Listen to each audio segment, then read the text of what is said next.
સીધું પોતે જ અનંત સુધી ચિદાકાશ અનુભવાય જ ને.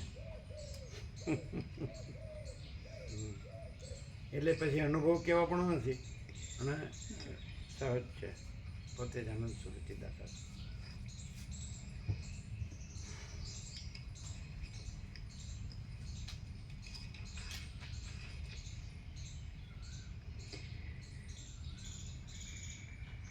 હું સુખે સૂતો હતો, મને કશું જ્ઞાન ન હતું એવા સામાન્ય રૂપે અનુભવમાં આવે છે.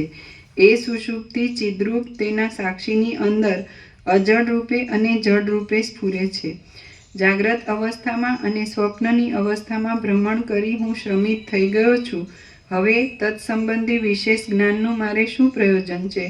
હું થોડો સમય મનના પ્રસારથી રહિત શાંત થઈ રહું, આવો સંકલ્પ ગાઢ નિદ્રાના આકારે પરિણામ પામે છે. ત્યારે સુષુપ્તિ અવસ્થાનો ઉદય થાય છે. સુષુપ્તિ એ સિવાય બીજું કશું નથી. એ ગાઢ સુષુપ્તિના જેવી દશા જાગ્રત અવસ્થાવાળા પુરુષમાં પણ જ્ઞાનારૂઢ સ્થિતિમાં હું કશાનું ચિંતન ન કરતા શાંતપણે એક જ નિર્વિકાર સ્થિતિમાં રહું એવો દ્રઢ સંકલ્પ થતાં પોતાની મેળે જ થઈ જાય છે. એ અવસ્થા જ્યારે અત્યંત ઘાટાપણાને પ્રાપ્ત થાય છે ત્યારે તે સુષુપ્તિ કહેવાય છે. તે જ્યારે અંદર કાંઈ વિક્ષેપના આકારે પરિણામ પામી શિથિલ થાય છે ત્યારે તે સ્વપ્ન કહેવાય છે. એવી રીતે સુષુપ્તિ અવસ્થાનો નિર્ણય કરી હું પરમેશ્વર બુદ્ધિ વડે યુક્ત થયો અને તુરીય અવસ્થાની શોધ કરવામાં પ્રવૃત્ત થયો. જેમ અંધકારમાંથી પ્રકાશનો લાભ ન થાય તેમ એક શુદ્ધ સમ્યક સંપૂર્ણ જ્ઞાન વિના બીજા કશાથી તુરીય અવસ્થાના સંપૂર્ણ સ્વરૂપનો લાભ થતો નથી.